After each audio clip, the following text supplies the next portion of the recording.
You've been with C-Sec a while. Have you seen much action? Well, not as much as you, but yeah, I've seen some interesting things. I'll bet you have. Anything in particular that stands out? I remember this Solarian geneticist I was sent to investigate. That case was a bit disturbing. What happened? Why were you investigating them? I was tasked with tracking black market trade on the Citadel. Most of it harmless, nothing I needed to pursue. But during the course of my investigation, I noticed an increase in the trade of body parts, organs mostly. We usually get a few of those, but not the numbers I was seeing. We weren't sure if there was a new black market lab or if some freak was harvesting organs from citizens. You've seen this before on the Citadel? Every so often, some lab sells unwanted parts through the black market, but they're not as bad as the cycles. I remember this one L-Corps diplomat we caught in my first year on the job. He was hacking people up and selling their organs. Had the station in a bit of a panic. But this case wasn't that clear-cut. Turns out there was more going on than we first realized. So how did you figure out what was happening? First, we got a hold of a sample and ran DNA tests. The weird thing was, the match led us to a Turian who was still alive and was very convinced he'd never lost his liver. After a bit of digging, I discovered this Turian worked briefly for Dr. Salion, the geneticist. So I went to his lab hoping to find evidence of cloned organ development, but there was nothing. No Solarian hearts, no Turian livers, not one Krogan testicle. You're kidding, right? Why would anyone want Krogan testicles? Some Krogan believe that testicle transplants can increase their virility, counteract the effects of the genophage.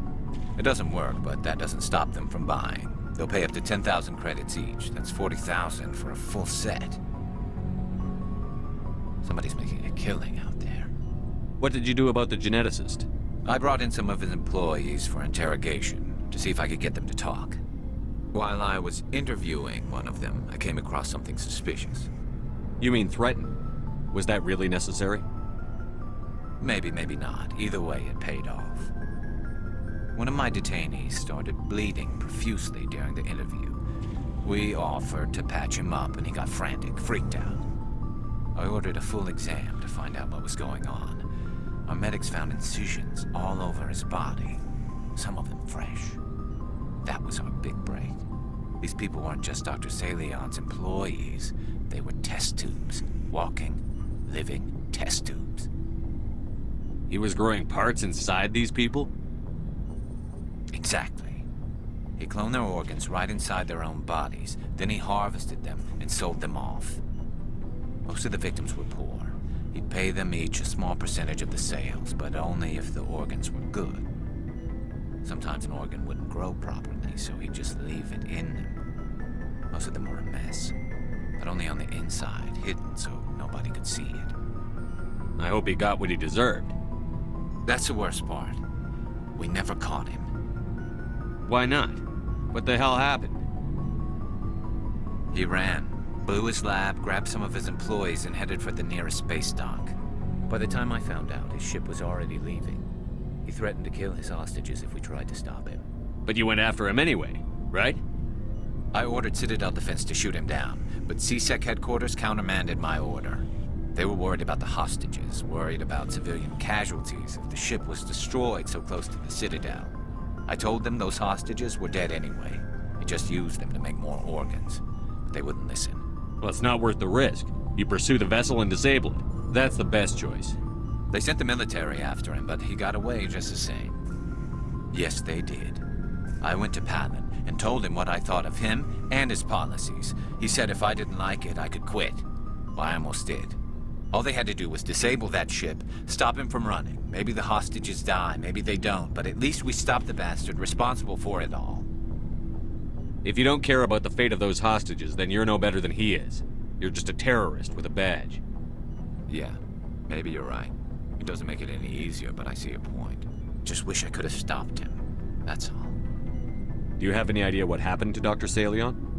I sent out feelers from time to time, hoping to find something. I thought I'd found him a while back. He changed ships and changed his name to Dr. Hart, his idea of a joke, I guess. I told the military, but they weren't convinced it was him.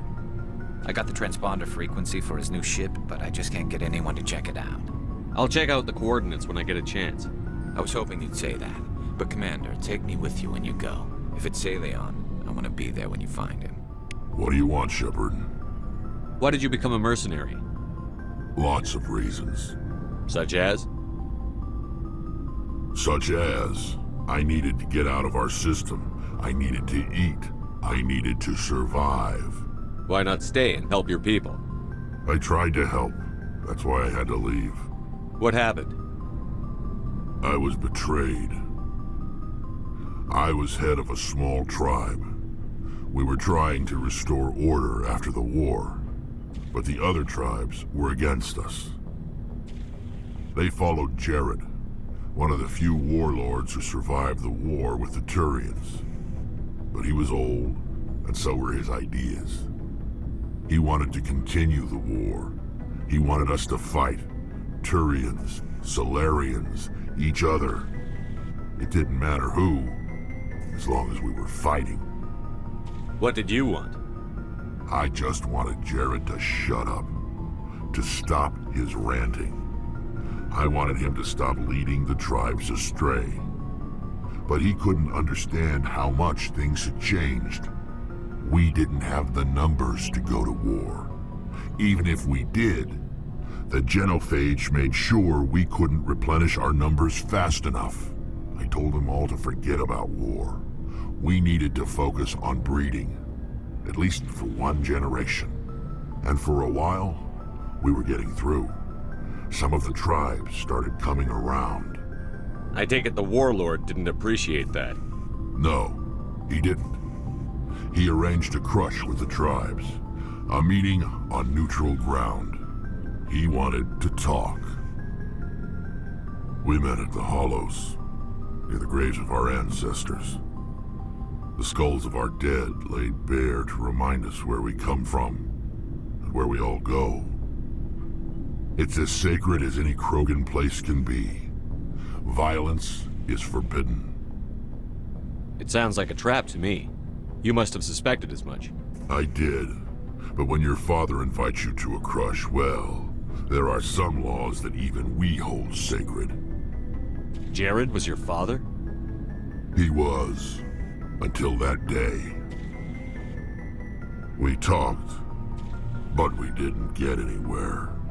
When it was clear that I wouldn't join him, he gave the signal. His men leapt from the graves of our ancestors like Krogan undead. The few that were loyal to me died quickly. I escaped with my life, but not before I sank my dagger deep into my father's chest. That is why I left, and that's why I'll never go back. So long, Rex. Oh, before I go, you said you're serving with Commander Shepard now? We saw him on the news here. He's cute. Later, sis. Tell me you didn't hear that. Afraid I did. Oh, shoot me now. One of my sisters. That's Sarah, the youngest. Surprised to see you here, sir. Thought you'd be chatting up, what's her name? T'Soni? Liara, why would you think that? Scuttlebutt says you got a bit of a thing for her. I could understand why. The crew's off limits with the regs against fraternization. And at least she looks like a woman. You think I'm interested in Liara because she's the only one I'm allowed to date? So you are interested in her. Of course, it could be politics. Alien diplomat's daughter, us under orders to make nice with the bug-eyed monsters. What's up? You didn't come by to eavesdrop on family mail. Your family seems to be important to you. Yeah, we've always been close. Me and my sisters especially. With Dad on duty so much, I had to help Mom raise them. Where did you grow up? All over. We transferred a half a dozen times before I finished grade school.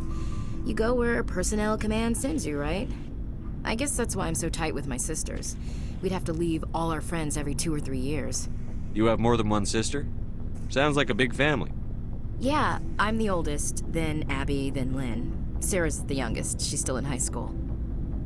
With 4 girls, Dad used to say he felt more outnumbered at home than on maneuvers. Did your father serve with the fleet? Yeah, took any crap posting he could get that offered space time. You know what?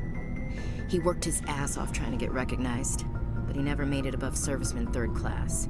He was real proud when I met Chief. First thing he did was salute. What about your mother? You haven't mentioned her. You must know what military wives are like. Strong because they have to be, able to raise kids while dad's away on a 6-month cruise. She has a degree in planetary geology. She and Dad both wanted to see new worlds. She gave up her career to raise us, though. You're lucky to have a close family. Sorry, I forgot about your family situation. Or lack thereof. Relax, Williams. I've dealt with it. Asked me to clear a bunker of armed hostiles? No problem. Dealing with the foot in my mouth? Not so good with that. Things were tense between Sarah and me for a while. Then we bonded. Sounds like a story. Feel like sharing? Sarah got herself a boyfriend who wanted to go faster than she did, Mike. I didn't think he was a bad kid, just pushy. Lynn would send me these worried vid mails, and I'd tell her to relax. Where were you when this was going on? I was on active duty. Sarah's graduating high school this year. This was only a couple of years back. They were on Amaterasu. At the time, I was assigned to Chernobog. Same cluster, but a dozen LY away. Close enough to talk regularly, too far to make it back in an emergency. I couldn't afford a fast packet flight. If he really liked her, he wouldn't be pushy. Yeah, of course. If he didn't ask at all, I'd wonder if he thought Sarah was ugly. Damned if you do, damned if you don't. Mike thought they'd go for a romantic walk in the woods, because he figured it was past time they did the deed. She levered Mike face first into a tree and left. Didn't have a scratch on her. Good thing Mom and Dad had us all learn some kind of self-defense. I took emergency leave and walked Sarah to school for a few days. You traveled all the way home to walk your sister to school. It was only a dozen light years, like a day's cruise. It's not like I was going to Earth or something. My last day out, Mike was waiting for us. Sarah had told her friends, so everyone at school knew what he did. He wasn't happy. I wanted to snap him in half, but Sarah gave me this look, this let me handle it, I need to do this alone look. She kept her cool, God bless her, as he screamed in her face. She just let him vent. Then he tried to punch her. I swear, she just flowed around him. Next thing I knew, he's face down on the sidewalk, and there's blood everywhere. That's unbelievable. Sarah must be as good as you. Better. I'm more or less a straight-up puncher.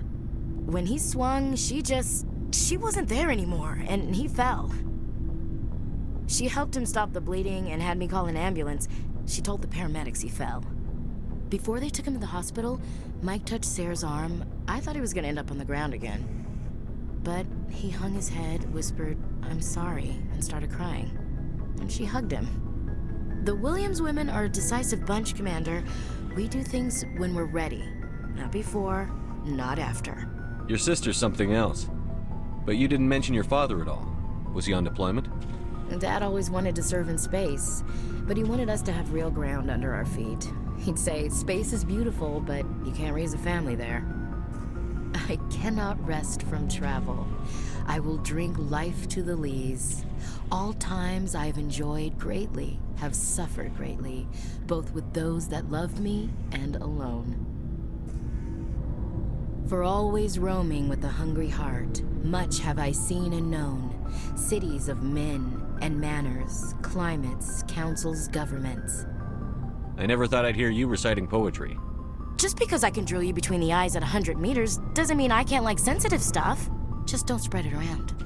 Ulysses was my dad's favorite poem. Every time he shipped out, he recorded me reading it.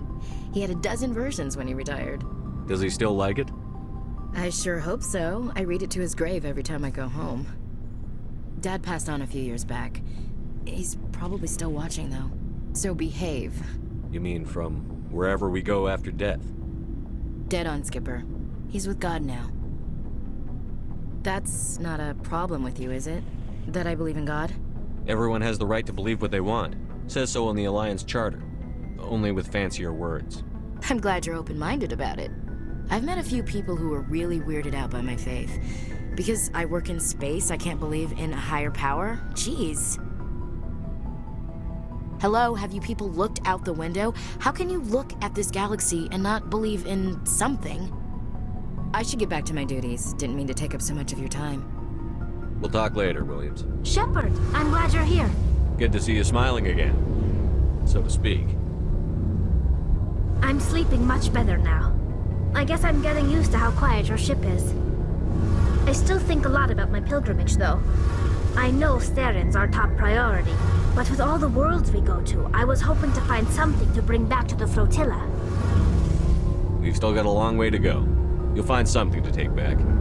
Yes, but it cannot just be some derelict ship my people can use for salvage. It has to be more than that. There's a lot expected of me. What's so special about you? It's my father. He's the senior member of the Admiralty Board. He's one of only 5 people who can overrule the decisions of the Conclave for the good of the migrant fleet. My father is responsible for the lives of 17 million people. Our entire race is in his hands, and I'm his only child. So are you some kind of heir to the Quarian throne or something? No, it doesn't work that way. My father's position isn't hereditary. I'll probably never serve on the Admiralty Board myself. Officially, I'm just the same as any other citizen. But it doesn't work that way in practice. People have always treated me differently because of who my father is. You must get all kinds of special privileges. I probably had it easier than most growing up, but it's not all good. People like my father have enemies, and they're not above using me to get to him. It must be tough on you. My people place a high value on family and ancestry. There's an unspoken expectation that I'll live up to my father's example. Everyone's waiting for me to do something great on my pilgrimage, something that will forever change our lives for the better. If I don't, it's like I failed, and that reflects badly on both me and my father. The work you're doing here is more important than anything any Quarian has ever done before. Yes, I know. But you have to understand Quarian culture. We're a very insular society. The events beyond the flotilla don't much matter to the average citizen. Our greatest dream is that one day, we'll return to our homeworld and drive out the Geth. But even if we stop Saren, that's not going to happen. There's still millions of Geth behind the veil. Until they're gone, our exile will continue. What would you need to bring back to make everyone happy?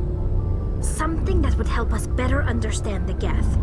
They've changed significantly since the exile. They've continued to evolve. We've done our best to study them, but it's not easy. They're very reclusive.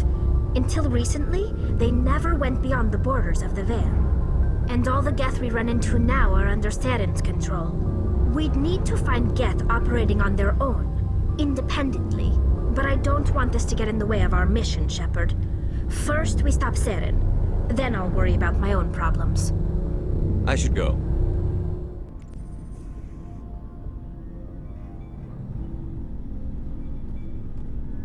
Anything you need, Commander? Just trying to get a sense of where the crew's at. Thoughts? Well, they know about the stonewalling you've had from the Council.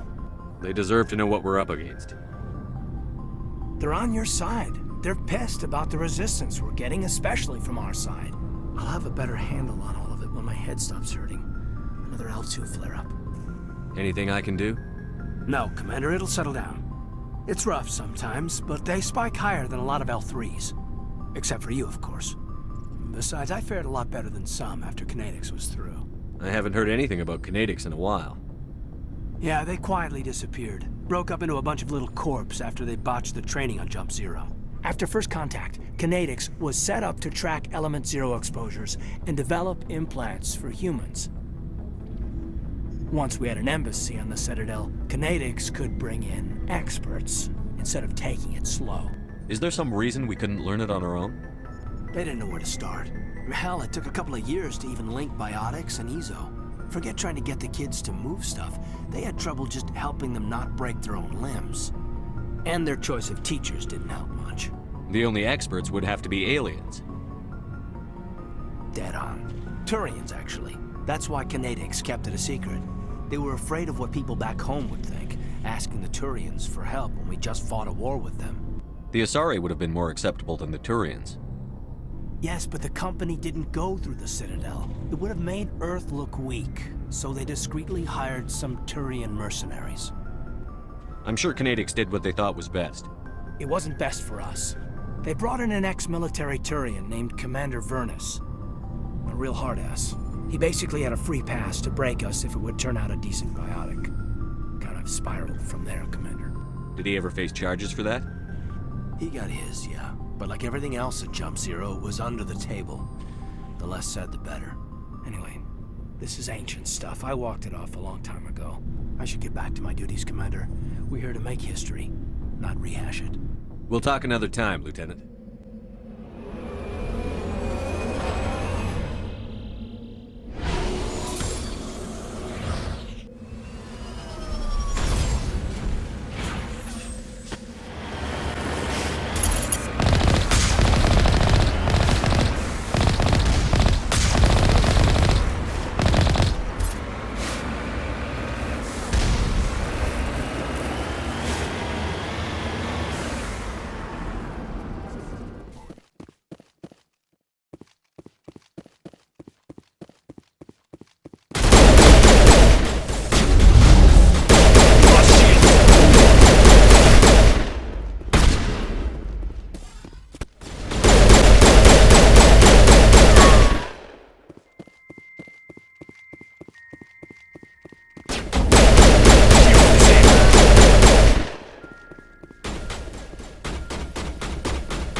Looks like Cerberus has other bases on this world, Shepard.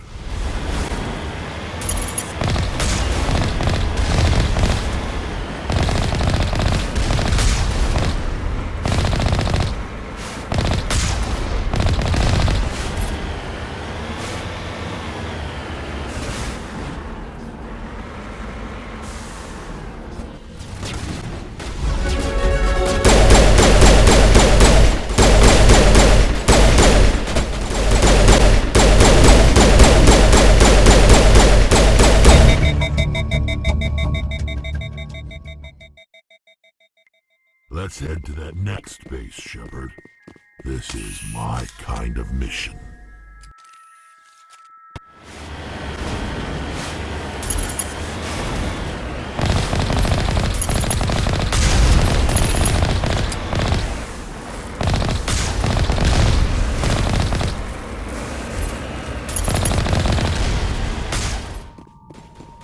You must die!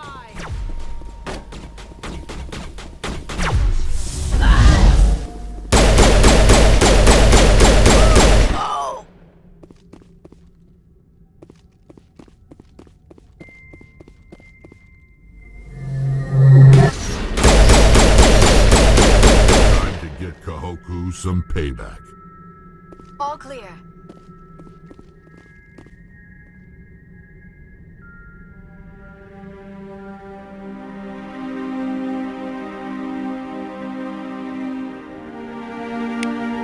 Oh, Goddess. It's Admiral Kahoku. I guess Cerberus found him after all.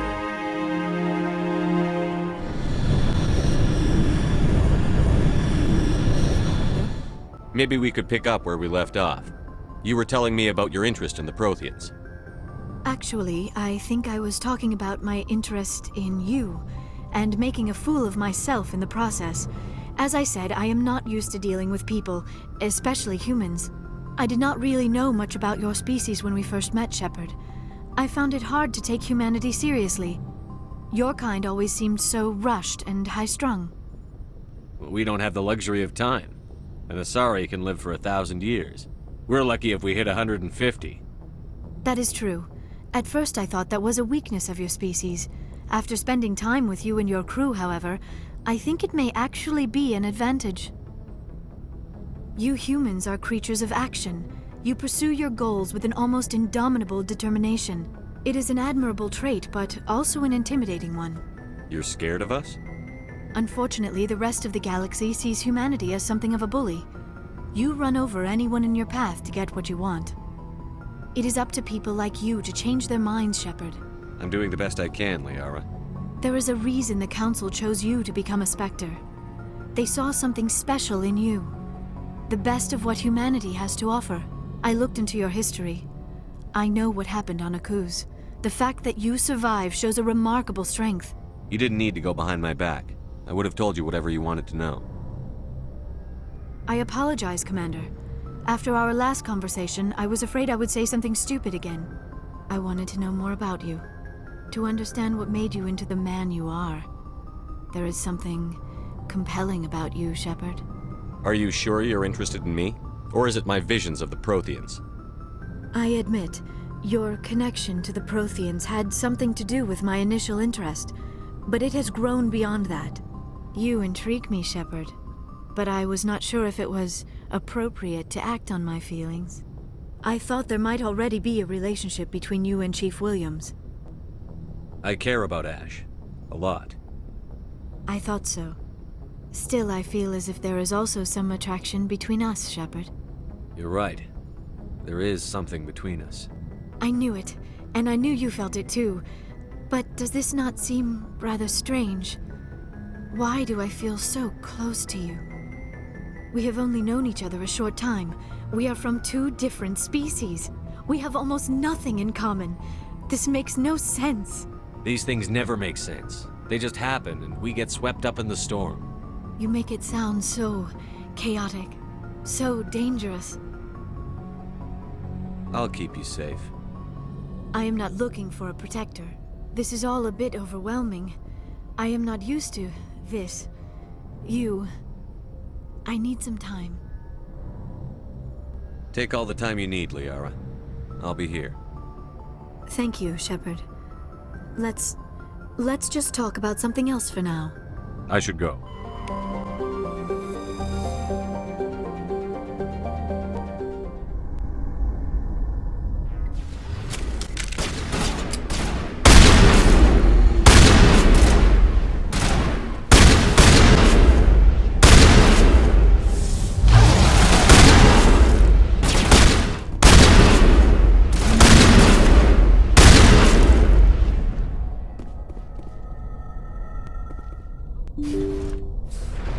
Thank you. Thank you for saving me from those things.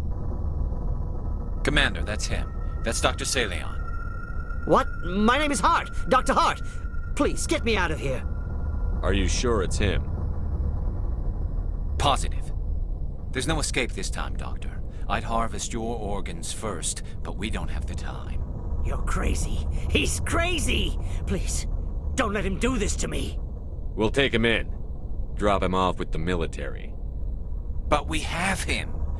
We can't let him get away. Not again. If he dies, we'll never know what he's been up to, or how he did it. We'll take him in, interrogate him, and he'll serve his time. Okay. You're right. You're a very lucky Salarian. You owe the Commander your life. Oh, thank you so very much.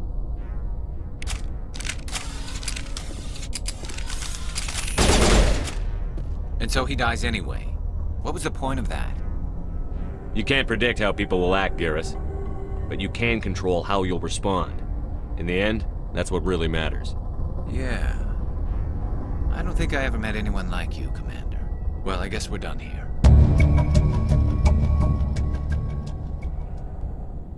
Shepard? You must have family other than your father. Don't you miss them? You trying to make me cry, Shepard? I've got some unfinished business with my family, but that's all. What kind of business? Before I left, I made an oath to my father's father. I swore to recover my family's battle armor. It was taken from him after the uprising. What's so important about this armor? It's a relic. Useless, really. But it was worn by 5 generations of my family before the war. It's rightfully mine. Originally, it was taken by the Turian military. We weren't allowed armor or weapons after the war. Now, it's in the hands of Ton Actus, a Turian scum who collects relics from the war. He's made millions selling Krogan artifacts that were stolen from my people. He's got several bases where he stores his goods, all fortified and guarded. I just don't know which base has my family's armor. Just tell me where to start looking. I'll upload the data to your nav system. But Commander, I want to be there when you find him.